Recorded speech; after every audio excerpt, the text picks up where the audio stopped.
nom du Père et du Fils et du Saint-Esprit. Amen.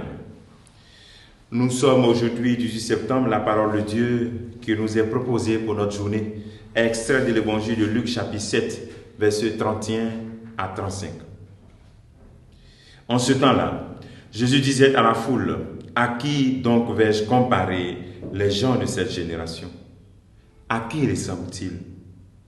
Ils ressemblent à des gamins assis sur la place, qui s'interpellent en disant, « Nous avons joué de la flûte et vous n'avez pas dansé.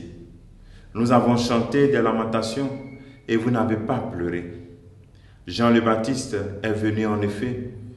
Il ne mange pas de pain, il ne boit pas de vin, et vous dites, c'est un possédé. Le Fils de l'homme est venu, il mange et il boit, et vous dites, voilà un glouton, un ivrogne, un ami des publicains et des pécheurs. Mais par tous ces enfants, la sagesse de Dieu a été reconnue juste. Acclamons la parole de Dieu, louange à toi Seigneur Jésus. Nous sommes toujours dans cette partie de l'évangile de Luc où il nous présente des paraboles, des images et aussi des miracles. Aujourd'hui, le Christ nous propose un peu cette image. Il nous demande à qui peut-il comparer cette génération? Comme à des enfants, il ressemble à des enfants, à des gamins qui sur la place interpellent les autres. On a chanté des chants de joie, vous n'avez pas dansé. Des chants de deuil, vous n'avez pas pleuré. Le Seigneur s'indigne. Le Seigneur se révolte face à l'indifférence de cette génération. Face à cette génération qui ne fait que critiquer des choses superficielles, mais ne rentre pas dans la profondeur du message de Jean-Baptiste et du message du Christ. Le message de Jean-Baptiste qui les a invités à la conversion, le message du Christ qui les a invités à rentrer dans cette nouvelle religion où l'amour est au centre. Bien-aimé dans le Christ, pose-toi cette question ce jour. À qui le Christ pourrait te comparer? Ta génération ressemble à quoi? Toi aujourd'hui, à qui le Seigneur pourrait te comparer? Serais-tu aussi parmi ceux qui, en écoutant la parole de Dieu, demeurent toujours dans l'indifférence? Ne laisse pas la parole de Dieu agir dans notre vie, devenir vie dans leur vie.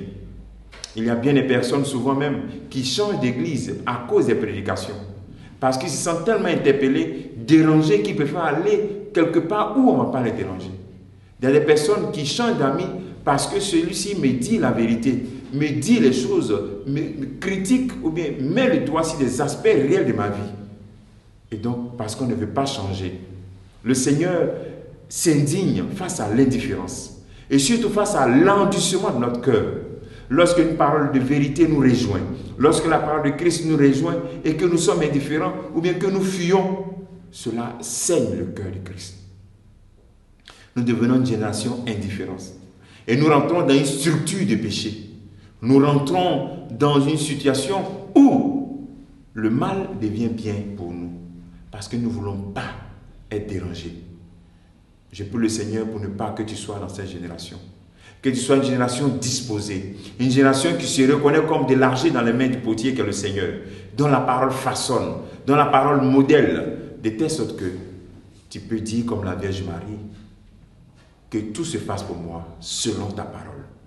Et que tout se fasse pour toi en cette journée selon la parole de Dieu et dans la mesure de ta foi. Que le Seigneur nous bénisse et qu'il te bénisse au nom du Père et du Fils et du Saint-Esprit. Amen.